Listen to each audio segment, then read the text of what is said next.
Hello, everyone. My name is Rebecca Morton. My pronouns are she, her. I am the artist and studio manager here at Baltimore Clayworks. We are thrilled that you all have joined us. I would like to acknowledge that I'm joining from my office located on Piscataway and Susquehannock land, currently known as Baltimore, Maryland. It is my pleasure to welcome you to our virtual artist talk given today by Sarah Ann Austin. Sarah Ann, born in Flint, Michigan, received a BFA in Visual Communications and Studio Art from the University of Michigan and an MFA in Studio Art, focusing on all forms of photography, sculpture, and papermaking at the University of Alabama. She has taught at universities and community centers since 2012 and has exhibited her art in various group and solo exhibitions nationally, including the Ogden Museum of Southern Art, Birmingham Museum of Art, Flint Institute of Art, Detroit Institute of Art, Oklahoma Museum of Modern Art, Gaston Museum of Art, Bradley University, University of Michigan Museum of Art, to name a few. Sarah Ann has received grants and fellowships from Ohio Arts Council, Photo Focus, Society for Photographic Education, Alabama Arts Council, University of Michigan, University of Alabama, Greater Flint Art Councils, United Arts Council, and more. For more information about our artist talks, please visit our virtual library at baltimoreclayworks.org. And I will now turn it over to Sarah. Hello, everybody. I am Sarah Ann Austin, and I am the owner of Legacy Prints and Paper Studio. I run it with my husband, Chris Bagley. We make paper, books, brushes, and I do a lot of community-based workshops, and I travel around the country and do workshops for different universities and art centers. But mostly I'm located in the Raleigh, North Carolina area and the Triangle, sort of Durham, Chapel Hill, and surrounding areas. My Instagram is Legacy Prints and Paper, so go ahead and check out my Instagram. You can see all the work that I'm doing. You can catch up on my stories. When I'm in class, I post images in process, pretty much most of the work that I do. And I give you a little glimpse into my family life too. I'm a mother of three wonderful children. I have a 14-year-old, an 11-year-old, and a 5-year-old. So I'm a pretty busy person, but I really enjoy giving back to my community and teaching and engaging folks with sustainable art practices, such as paper making and brush making. I'm going to give you guys a little glimpse into my work over the last, I'd say, 12-ish years.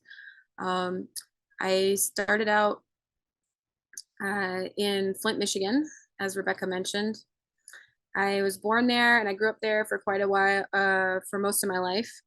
And my mom was a General Motors, she worked for General Motors. She was a skilled trades die maker. And so I kind of always had that like artistic, I guess, thought process, creative thought process that kind of flowed within my family. And my dad, growing up, he was in prison, but he was always very creative. He would send me little pictures that he would draw on the backs of his letters, and he would make things in the wood shop. And I still have like a little leather purse that he made and printed my name on it. So I have some great memories of my mom and dad from early childhood. Later on in life, my mom got in a really bad car accident and broke her seatbelt, broke her clavicle and her pelvic bone. And then she kind of struggled from that point on. Me and my brother were in and out of foster care, and we stayed with aunts and uncles and so forth and so on. Going into high school, I kind of made it my goal to be in one place at one time. And I did that and I graduated, and then I ended up going to the University of Michigan, and then later decided that University of Michigan Flint was a better fit for me.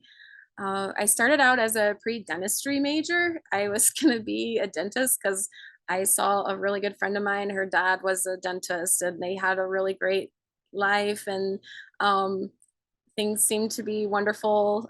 And I was like, I want to be like Dr. Castle, so I'm going to be a dentist. And so I started college, and quickly decided I didn't want to be a dentist anymore. I really enjoyed science and chemistry and such, but when I took my first darkroom class, it really kind of pulled me into the art world even further.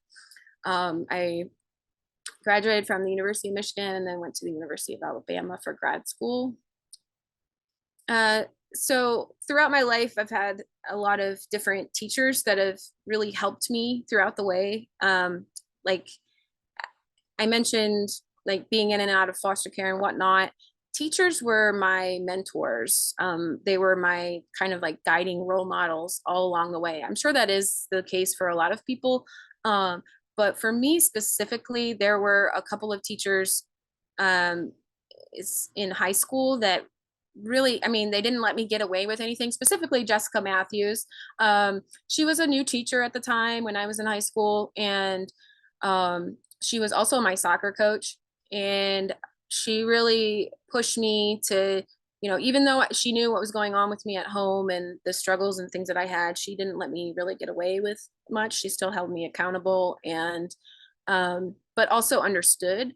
So, you know, maybe I wasn't able to get to the library, but she knew that I could still finish it after school. And so she would maybe give me until, you know, like 5 o'clock that day or something like that. And she's now a huge activist in the Flint community. She did a lot with the Flint water crisis that is still going on right now. And she has done a lot for the Flint community. She's been voted the teacher of the year many, many times. Carmen Ainsworth High School was my home high school. And that's where she still is. She's still teaching, and it's amazing. But if you ever get a chance to read up on her or buy one of her books, go for it. She's an amazing author. She's a poet. Shout out to Jess. Another mentor of mine was Dr. Lippert. She passed away in 2019 of a random occurrence. I first met Dr. Lippert when I was an undergrad, and I actually had just come back to school. My mother had passed away, and I was kind of in a rough spot. And I had just had my daughter, my first child, and I didn't really know what I was going to do. And she gave a really interesting lecture about her life and where she came from, and you know the school and the research and everything she did to get where she was, where teaching at a university as a professor in art history. And I said, you know, like that's something that I want to do. I want to be able to teach in the university. Like that's just, I just kind of said it out loud, and that's what I wanted to do. And so she became my mentor really quickly. And we both founded the Society for Pergone Studies at the Flint Institute of Art. And the very first conference was held at the Flint Institute of Art in 2012. And we focused mostly on semiotics, and that's kind of what guided a lot of my work at the time. So it was really interesting. And also like the idea of different generational values and how they're influenced by semiotics. And yeah, so I really admired her, and she was a force to be reckoned with. And I I don't think I would be where I am today without her. Okay, so another educator was Rebecca Zeiss. She was the one that held my first darkroom photography class. She's one of my colleagues now. We work together. She invited me last year. I taught a workshop at the University of Michigan, and then also at Central Michigan. And you can go ahead and check out her work. She's an amazing artist. She's a fine printer in the darkroom, and just a kind soul. And she really just kind of like helped me get back on track with my educational sort of path and figuring out where I wanted to go and what I wanted to do. So when I was an undergrad, I was a mother. I was amongst many non-mothers, and I often struggled to I was trying really hard to create work that wasn't about being a mother, or about parenting at the time. And it was really hard. And then one day I just said, I'm just going to stop doing that. I'm going to just do what I want to do. And I um, created this image, and there were many iterations of the image, but this one specifically stood out to me. I started working with large format photography, and like the old cameras with the bellows, and you can adjust the lenses, and you have to like put a hood over your head, and um, completely analog, using light meters and all that. And I kind of fell in love with the process. So the process is, there's a lot of meticulous little steps along the way, but I was able to really hone in on like technical skills of photography, and then be able to use them creatively to get across the different messages that I was trying to invoke. Um, this image specifically is in the Capitol in Lansing, Michigan. It was a purchase award. Later on, I actually got offered a job because I'm a really great project manager and just kind of like coordinator in general. I got offered a job at the Genesee County Land Bank, and I turned it down. And but still kept in contact with those folks. And a lot of people know about kind of the downfall of General Motors, and a lot of the foreclosures that happened on houses. And so there were all these magnificent homes, and that were just being either burned down because people were burning them for fun, or they were just falling to shambles, a sort of like a really a hazard to the society. So they would go in and demolish them.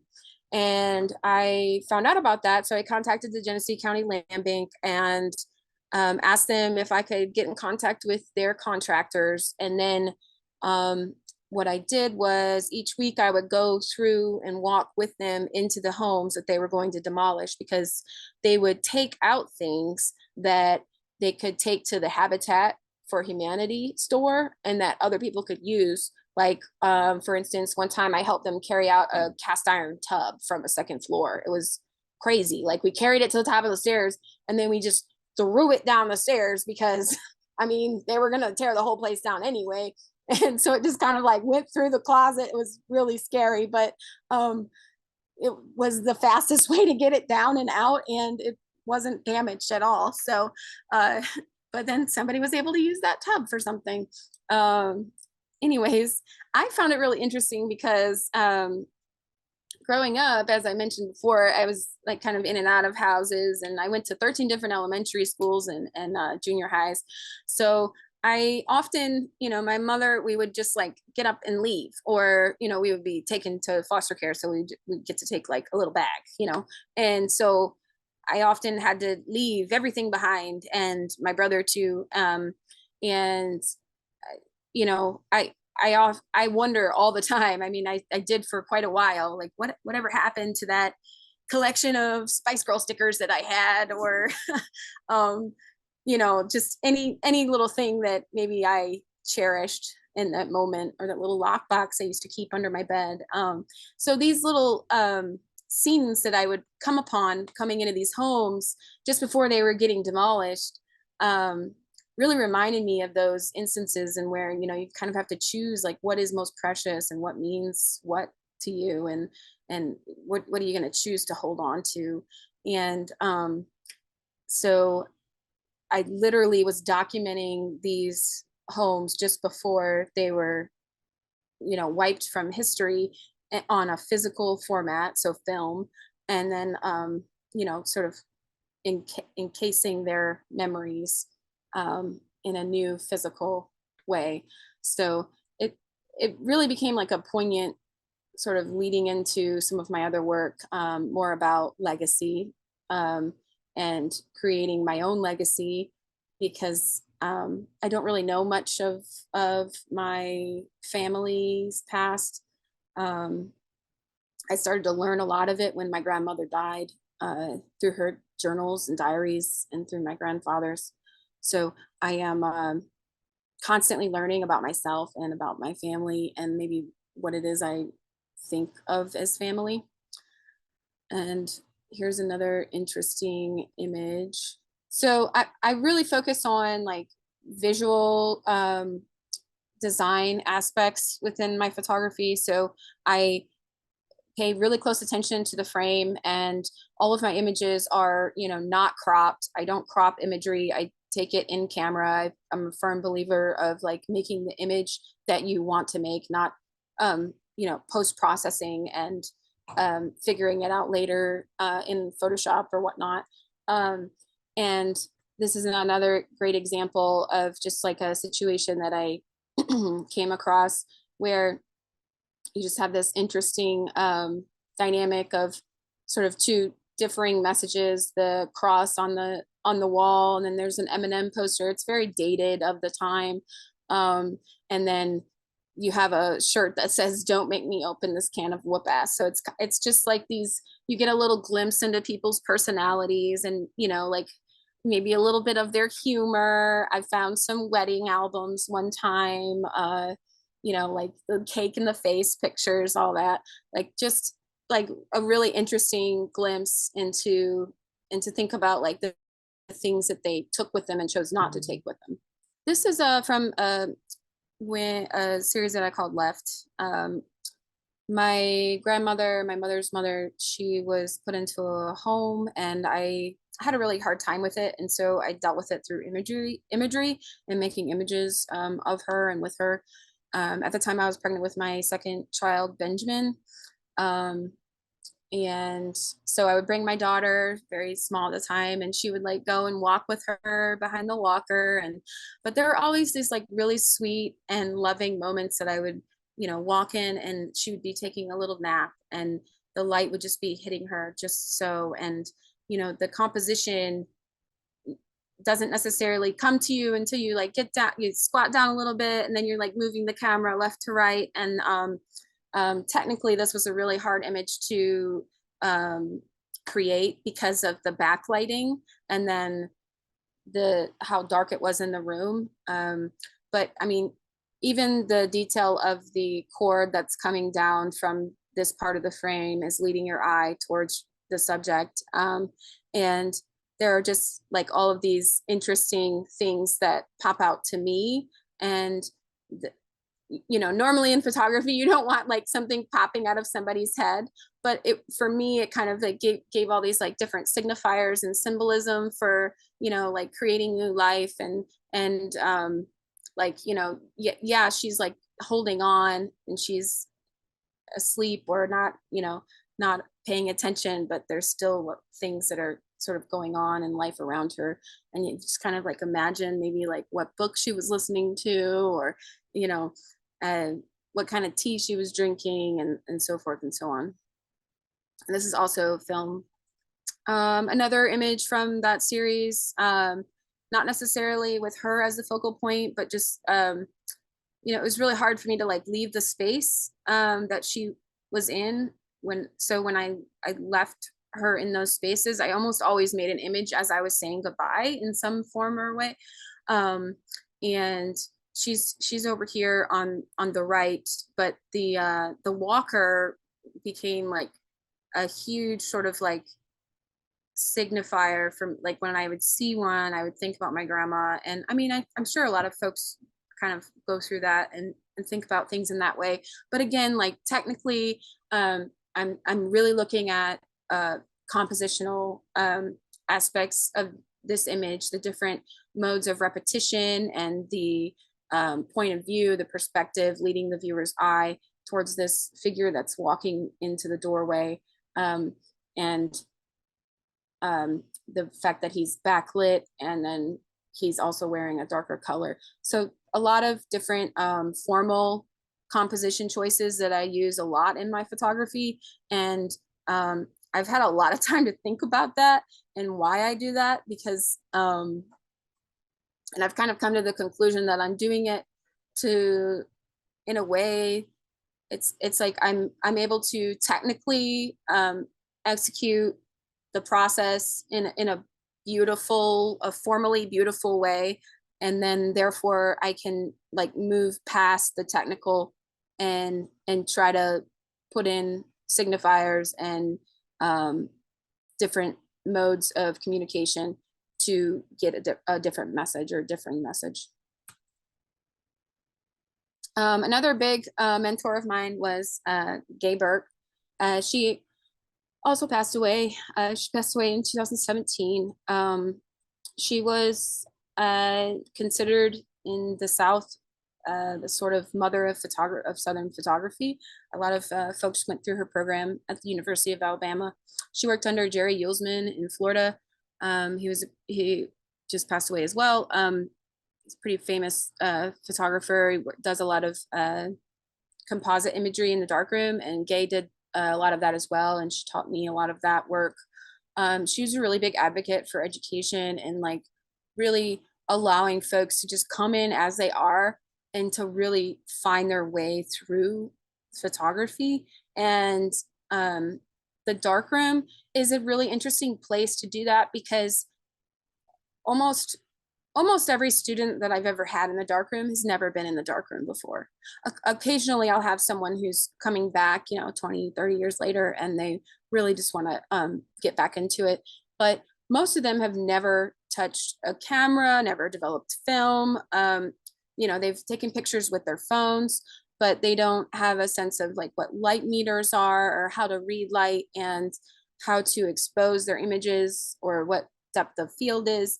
And I mean, I never expect anybody to know that, but I think that a really amazing thing that she taught me was that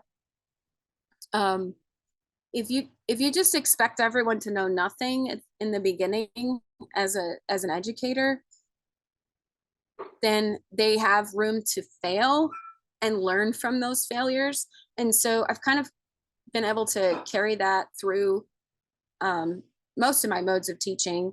I really enjoy showing someone how to do one thing, but then I am very adamant, like this is not the only way to do it. There are many other ways. This is just the way that I do it. And I'm showing you one way to do it. And you can find a better way, or you can do my way or modify it. I want to learn from you too. So, and these images are from the Met. This is Walker Evans. She also worked with him with the government project where they were documenting a lot of the poverty and such in the South, specifically in Greensboro, Alabama. And Gay took that picture of Walker, and Walker took that picture of Gay, and it's in the Met. It was on display last year at the SF MoMA. It was really cool. So I started making a lot more work about my kids and my family, especially when I was like in Alabama and I didn't know people, and I was really focused on how am I gonna make this work as a mom of two, and then like finishing through grad school. I had a little baby. I got to grad school with a 7-month-old, 8-month-old, and then a 4-year-old. And so I was able to figure that out. But throughout the process, I was really interested in documenting these different instances where like I was kind of judging my own parenting, but also like seeing where things went. So this is an image of my son Benjamin, and this is one of the chairs that was my grandmother's. I used to climb up and down it when I was young too. And yeah, let me just move on. I lost my thought there, sorry. All right, moving on. I was really intrigued by this notion of having a home. So I, after my lease was up in my apartment, I found a rental house and was able to afford it with my 2 kids. And I never had like a yard or a mailbox or, anywhere to like plant something. And so it was like this whole new world for me. And I was really engaging with it. Here you see my daughter, she's holding a hydrangea bush that I successfully planted and grew, which I was very happy about. And then it's an image of me holding a stack of my mix match dishes, and I called it carry the load because it's like also like a little pun towards like the load of dishes that you have to load day in and day out as a parent, and then also like just this idea of carrying the load of parenting on my own. And I was really kind of like thinking about the things that my mom went through with my dad being in prison, and um, really having to do everything on her own and for us all of the time. Uh, and I'm experimenting, obviously like color choices and different things of that sort. This was part of the series Unapologetic. It was an exhibition, or I was talking about my different feelings towards parenting. I didn't, I don't always enjoy it. And I think that it's hard for mothers to say that. There's always a little bit of like um, taboo that comes along with that. You're supposed to just like love being a mother and just enjoy every single second of it. Well, that's great. But um, especially when you're a creative, there's a lot of like giving that you have to do within your creative self, and then that doesn't always leave room to also give just as much for your children. So it's really hard to uh, go back and forth between those modes. I kind of like parenting is a mode of making to me. I mean, I'm helping like mold my children into some sort of like upstanding person in society. I don't know. I don't really know if I would call it that, but more like, I want them to be okay. And I care about them a lot, but I also care about my own happiness and my own future. And so this work, I'm looking at them, but also seeing myself and maybe the childhood I didn't get to have when I was growing up. Here's another image from the series. And I'm like, I'm teetering on that, like that little bit of bad parenting, because there's like that moment where like you know exactly that this is not a good decision for your child to make, that they could probably fall. And it's kind of like an eerie situation. It's in a parking lot, you see the car lights, that's my car, by the way. But and I'm trying to capture sort of like that in between space of decision making when you're a parent. You can imagine that immediately after I was finished taking this, or even just outside of the frame, I had maybe a friend standing by or something like that saying like, don't move, or so forth and so on. But, creating these different compositions out of things that were happening in the moment. So her cart was slightly closer to the car, but I wanted to move it outward just a little bit so I could get the nice shadow on the concrete, and then to be able to like frame that light that's shining from above just next to the cart to lead the viewer's eye toward the subject. And then also it was a really big part of my show because it pointed directly to this image of me. So this image is called Childless Self. It's referencing, I woke up one day and I had had a really swollen face and swollen eyes. I have really terrible allergies. And I was looking in the mirror, and I think I was just changing Benjamin's diaper or something. And I was just like, okay, I'm gonna set the camera up. And then I just started making these images. And then this was actually the first one of the role that I took, but there was something about it, like it reminded me of an Anne Golden image that she took just after she was abused by her spouse. I was going through some breakup situations with my ex at the time. And it just kind of like, it meant something more to me than just an image of me. And then I also saw it kind of as like Mary with child, and then with the previous image pointing in the gallery. And these are both like huge images. They're 42, the gelatin silver print was 42 by 42 inches, the biggest roll of darkroom paper I could possibly purchase. And it was magneted on the wall like an object so that you could really see all the edges, and it became more of an object. And this is Gay Burke before she passed away at my exhibition.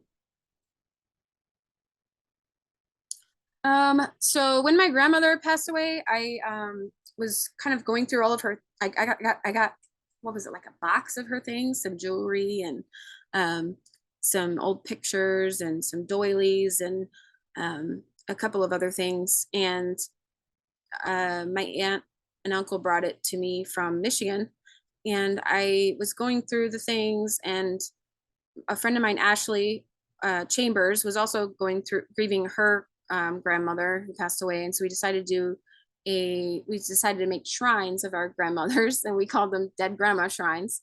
And then I made an installation of the two videos. I took video of both and made an installation of them at a gallery in the basement of a gallery in Northport, Alabama. And you can see here there are drawers. These are drawers that were made from my great grandfather's hands. It was from a dresser that I had of my great grandfather, and they were kind of tucking away the projectors so they didn't distract from the overall feeling when you walked in the room. It was completely dark. All you saw was the projections, and then you hear rain dripping, and then like the lighting of the candle, and then there's like a music box. It's very much about like the sound and the feeling and these different, again, signifiers of things that kind of like bring forth emotion and call back to different memories. So it wasn't just about my dead grandma or Ashley's dead grandma. It was really for like everybody who may have been thinking about their dead grandma. So I was able to sneak into the paper making studio at the University of Alabama. It was part of the book arts program, and I knew a student in the book arts program. Her name was Becky Beamer, and she said, "Oh, hey, you want to come make paper with me? You can have some of the paper, make it with me. Can you bring some scraps of your kids' clothes, 100% cotton?" And I said, "Absolutely, I've got lots of those." So I brought some, and we made some paper, and then I got to this piece of paper here. And this was the first print. So I made a lumen print with darkroom photo paper, and then I scanned it, and then I made a print of it on the handmade paper that I made. So this was kind of like an aha moment for me. I realized that there was all this paper that I was purchasing that I was kind of going broke doing. And the main component of it was that it had to be 100% cotton rag. And so I said, well, I just made 100% cotton rag paper. What if I just made my own paper for these alternative photographic processes? And then I really didn't look back. I just kept making paper. This is another image on that first batch of paper that I made. I also did some like color penciling on top of it. But I just loved how like the different bits of color from the different fabrics. So there's no pigments or anything used here. This is just the colors of the fabrics that we used in the batch of paper and the pulp. And then this is a inkjet print on top. So later on, I was kind of going through like, okay, so I'm making these prints on my paper with my children's clothing, and then also using plants and things around me, and thinking about how, you know, like how the doily was made by my great grandmother and how I could recreate that. And I started out by making lace doilies, and then I had a friend tell me I was really crazy, that that was like the hardest thing you could possibly start with. And so she said, well, why don't you just make a doily that's, you know, with bigger yarn? And I was like, oh yeah, that's actually a really great idea. So I started making a doily with bigger yarn, but using bigger yarn, it translates to a larger object. So I ended up making in the end, it was 10 feet by 10 feet, like a circular doily, but I took some of it apart to make this image here. So this is a cyanotype on an old tablecloth that I had from my previous marriage. I was able to sort of like pour the chemistry on there in a way and then like dilute some of it because I wanted it to look like it was kind of coming in and out. And then I exposed an image of the doily on this large tablecloth. So this is like, I think it's an 8 by 4 foot tablecloth. And then I went through and stitched on it and hung it up in the gallery. I really wanted people to be able to walk around it so you could see from the front and the back. So this is a detail of the back. And I kind of carried this around for, I don't know, like 2 months. And I had it like bundled up with me. I carried it like a little baby and stitched into it all the time. I had this little mini, like handheld stitcher sewing machine thing.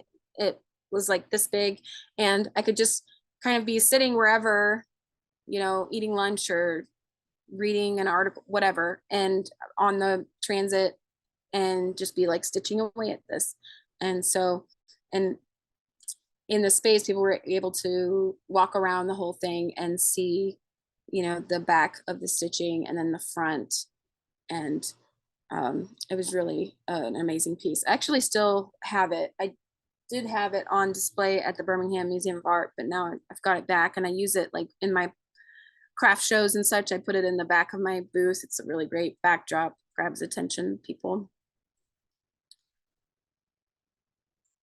This was another piece in that show. It was an installation. So it was a large cyanotype wall hanging. It's kind of like a coat of arms, I kind of say, but it's all good mothers make shrines. So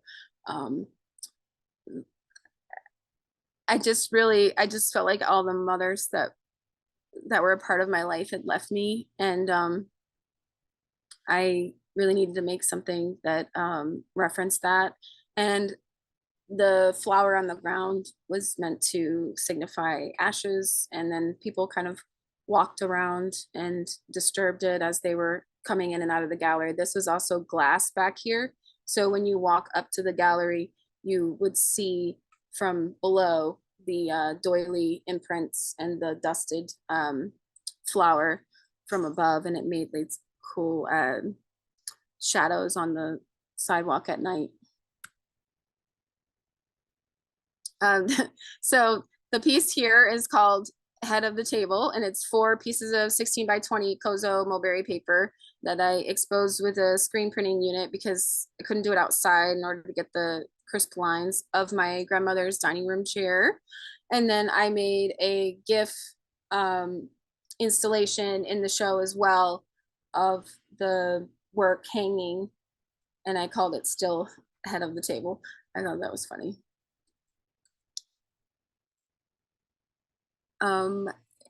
Here I am today. This is what I've been doing lately. I've been making a lot of cyanotypes on my handmade paper.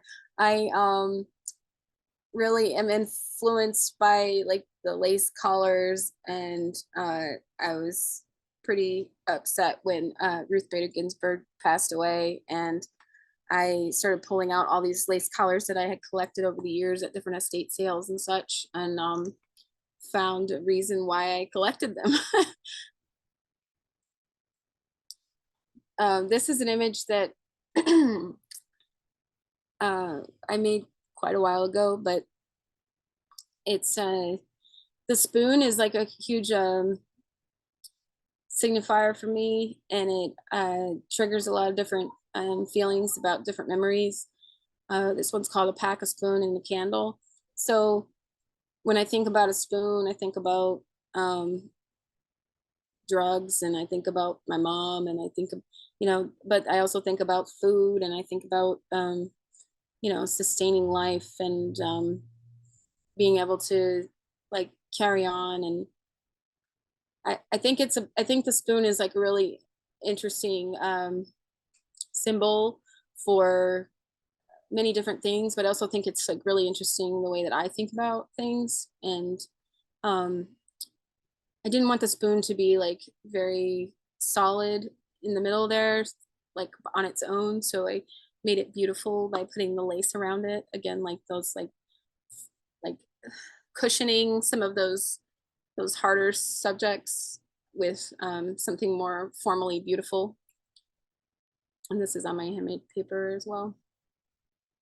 This is before I had a beater, I would go to places like Penland, and um, after I didn't have access to the University of Alabama anymore, and I just make paper like crazy. These are all like made from the colors of the fibers of the paper or of the clothing. So I'm really big into sustainability, and I want to use what I have on hand. So like this is like a blend of different green cotton rag fibers. So I made probably 1, 2, 3, 4, 5, 6, 7, 8, 9, maybe like 10 different beats of fiber, different colors. And then I mix them together to create a gradient. Like I slowly will have like 2 vats and then like kind of slowly add them together to create like an interesting blend of the different fibers. I do a bunch of classes. I do classes on cyanotype printmaking. It's a really fun class. I love it because like everybody leaves with something that they love. And and it's also just amazing to think about how far photography has come, because I mean, image making used to be a simple, just a simple silhouette of an object. And now it is, digital zeros and ones and a computer and so forth and so on. But I think that it's really interesting to play, especially with folks who have never played with any kind of like analog photography. And it's just like the magic of it appearing on the paper and being able to capture it. And yeah, this is from a shot from in my studio, a red cotton rag paper. I I made a bunch of that pulp and I sold a bunch of it, and I wish I hadn't because I really love that paper, but it was really beautiful and I got great pictures of it. But again, the fibers are all from clothing that was red, or I also know a lot of different makers locally, like weavers and such, that they cut off the threads from their looms, and I sort them out and by colors and create like interesting color combinations. I do a lot of color theory and mixing and such. I just made like a peachy color yesterday. That was a lot of fun. Yeah, so it's made out of clothing. And I have a beater that I use now. I have a beater at home that I am able to macerate the fibers instead of cutting them up like a blender would. Here we've got some images of my Eastern paper making class. I just finished up last week. They had a blast. Everybody was so happy to be there. We made paper out of the North Carolina mulberry. It's like highly invasive in this area, in a lot of areas actually. And there is a variety that's in Thailand and Japan that's a specific type of kozo, and the only difference is that like the Thai kind has a lot more bast fiber that comes off of like the woody core of the branch. But what we're using is something that I'm getting from a local underpass. So it's literally coming from right underneath an expressway. So I know that this is kozo because I've harvested from here before, and I can cut the branches and then I steam them and then I scrape them, all the outer bark off, and then I have this beautiful like fibrous fiber underneath, and then I cook it and then I beat it with mallets, and then I make beautiful paper with it, just like what you see here on the windows and what they're holding. Another question I get asked a lot: what do you do with your paper? I also make books. So I did these marbled book boxes. So they're like custom little books that fit inside of these clamshell boxes. They're like really great gifts for people. They're just like a very like cherished, unique item. Everyone is slightly different than another. I make all the paper that's involved except for the book board. I don't make the book board or the book cloth on the side. Right now I have a show that's up. It's called A Borrowed Time, and it's a conversation between craft and fine art cultures. It's on view until March 26th. But right now it's mostly just paper. This is the first time I've done anything that isn't like directly image representational. There are like motifs. So the motif of the collar is obviously being used here. And this is made out of banana fibers made with Eastern and Western paper making styles, so that they have different translucencies to them. And then this is a Gompi fiber, which comes from Japan. Someone sent me a bunch of their fiber that they didn't want to use anymore, and I'm happy to use it. And then thread, so I sewed it together there. And then there's a light box behind it. I'm playing around with light and how light can be transmitted through my papers, because I think that's the most interesting part. Is like when you hold a sheet of paper like up to the light. Like here's some funky abaca that I have. It's like overbeaten abaca, but the light comes through it and it's translucent. So like figuring out different ways to make paper and how it can be, you know, like stringy, or you can make it look really smooth if you want. You can do anything with it, really. Let's see, there's a close-up of the side of it. There's before I decided to make it this, it was kind of this. I submitted it to a show and then that got in, and then I was like, oh, actually it's this now. So that was funny. But this is another piece in the show. It's called Pretty Little Lady. It's a little nod to the Handsome podcast that I've recently been listening to, because when I was making this piece, the collar is about this big, but I just had this like inclination to like put it around my head, and it was like, it looks like a little bonnet. It was really cute. And in the podcast, they're joking about having little bonnets and being pretty little ladies. So I just thought that was funny. So there's a close-up of that. Here's another. So this one I call a sexy mess. This is like a huge sheet of straight Kozo fiber. It's like thick and it's like undulating. It's really fun and it's got a lot of texture. And then this paper down here, the black is raw denim that came from the Raleigh Denim Workshop locally here. They make these amazing jeans. They're like really expensive, but they give me their scraps, and so I get to make paper with them, which is amazing. And then the green is actually from another place in downtown Raleigh that gives me their scraps. So I've got kind of like these different connections and where I can get fibers and just be completely mostly sustainable. I'd like to use a little bit less water, but for the most part, I'm able to reuse as much as I can and clean it. This is another piece in the show. This back piece is actually a collaborative piece that was made with a class of mine. I did a pulp and pigment play class, and I taught them all how to pigment different pulp. I don't actually do that in my own practice, but I thought it was really fun. And at the end of the class, it was also a Valentine's class. So we always have to have pigments for Valentine's because they're just so fun.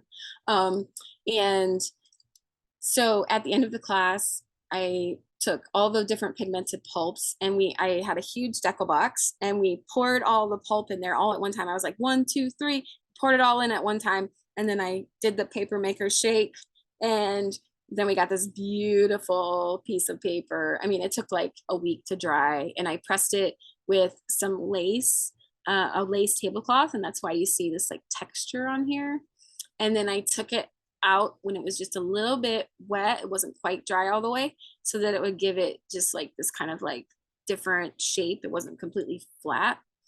And then I do have one little image in the show, I guess. It's this little image of the ferns that I painted with watercolor. And then there's the Dresden of the banana fiber again here. And I really enjoy this piece because it's just so much fun, and it's a use of color that I haven't done in a long time. And the way that these three things came together was kind of amazing. I made that little cyanotype a long time ago, thinking I was gonna like put it on a card or something for the gallery, and then I didn't. And then when I made this paper, I was like, oh my gosh, they go together. It's perfect. And so a bunch of my students who came to the show, they were all taking pictures next to it because, they feel a sense of like they made it too. It was really cool. And so like next to it, I had this little piece of paper with like explained how it was made. And then I had anybody who was like in the class, they like got to sign it. Because they made it too. All right, so brushes. I'm going to be teaching brush making at Baltimore Clayworks. It's so amazing. I'm so excited. These are some brushes from the last class. Some of them didn't get glued in before before we took these pictures, but we wanted to make sure we got pictures. So here you have like a very different variety of different fibers, a huge variety of different fibers. We got horsehair, we've got foxhair, what's this? This raccoon, we've got squirrel hair. This is some cow hair. We've got goat hair.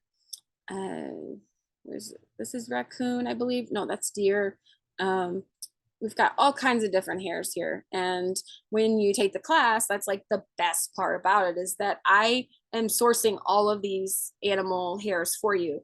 And the way that I'm getting them is I'm finding animals that have sadly lost their lives, and I take their tails, and I might save a vulture in the process from getting hit by a car, and I put the rest of their body into the ditch, and then the animals do the rest of the work. But and then I preserve their tails, and then I am able to use them for the brush making.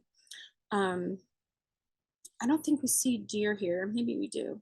Oh yeah, there's a little bit of a deer there. You'll see more deer here in a minute. This is a deer tail. This is a white deer tail. It's the natural tapered part of the tail. It's really interesting how using different parts of the animal's hair can give you different results. So different animals have different types of hair on different parts of their bodies. And like the deer tail versus like some hair that's like coming from their ear or from this part of their forehead. Same with like a skunk's tail is like a little bit coarser than like the tuft that's right between the middle of their face. And but when you get that natural taper of the animal's hair, when it gets wet, so like right here, it looks kind of splayed out a little. It looks a little, a little bit of a party going on. And then when you get it wet or get medium on it of some sort, it comes this beautiful tip, and you get these amazing lines, and you get to get this really fine brushwork. And then you can even make smaller brushes and get even finer lines and do finer work. And that's why a lot of ceramic artists love to make brushes with me, because they're like, I can literally make the brush for the line that I want to make. And that's what I'm here to do. I'm here to help like figure that out. Like, if you see a line or you see something you want to do, let's figure it out. And so, there's an example of a in-process turkey wing that somebody was doing. And then here's some horse tails, and there's a deer tail. Some other fun tails. There's a fox and a raccoon. And so notice that there's like different colors of bamboo here. So this is a black bamboo, and this is a white bamboo. And they don't come, from the forest like this. You have to like cook them just slightly, and they bring out this natural resin. It's amazing. I can tell you more about it some other time. I think I'm getting close to my time. Here's some images from class. Lauren over here, she remade a horse whip that she had from her childhood. She's in it. She rides horses, and she put in the tail from her recently deceased horse. So horse tails and manes are like kind of like how we keep ashes of our loved ones. horse owners keep the tails. And so I helped her figure out how to restore this handle and use her own horse's hair for that whip that she found. And then these are all the brushes that she made. I made a few brushes. Eric chose to just put his favorites out here. Monica just put her favorite. There's another one that I made. Or no, that was one that this guy Kyle made right there. And then here's some other sort of in process just before they got little haircuts. I really loved this one here. Emily, she really wanted to make like a long kind of like flappy brush. And so really it's just kind of like, it just flaps and it makes these really interesting marks. And I'm really excited to see what she makes with it because she just made that like, I don't know, 2 weeks ago. This is also Emily. She really liked, I encouraged people to not get rid of the nubs on the bamboo because sometimes they can be useful. So this one specifically, she really loved the way that her index finger fit on it perfectly. And I loved it too. So I said, go for it. Here's me bundling a little itty bitty squirrel tail. And it's gonna be a little small brush. And this was a fox one. It looks all poofy. It's like this, it's kind of like I call it a show brush because it's like really showy. And then when it gets wet, it kind of shrinks down, but it's really beautiful and it comes to a beautiful point. And some things people said about my classes, they would change nothing about the class, and they thought my knowledge was superb, that the topic was very interesting and would be useful for many different creative endeavors. And the second most valuable part of the class was Sarah gathering and providing the animal hair and bamboo.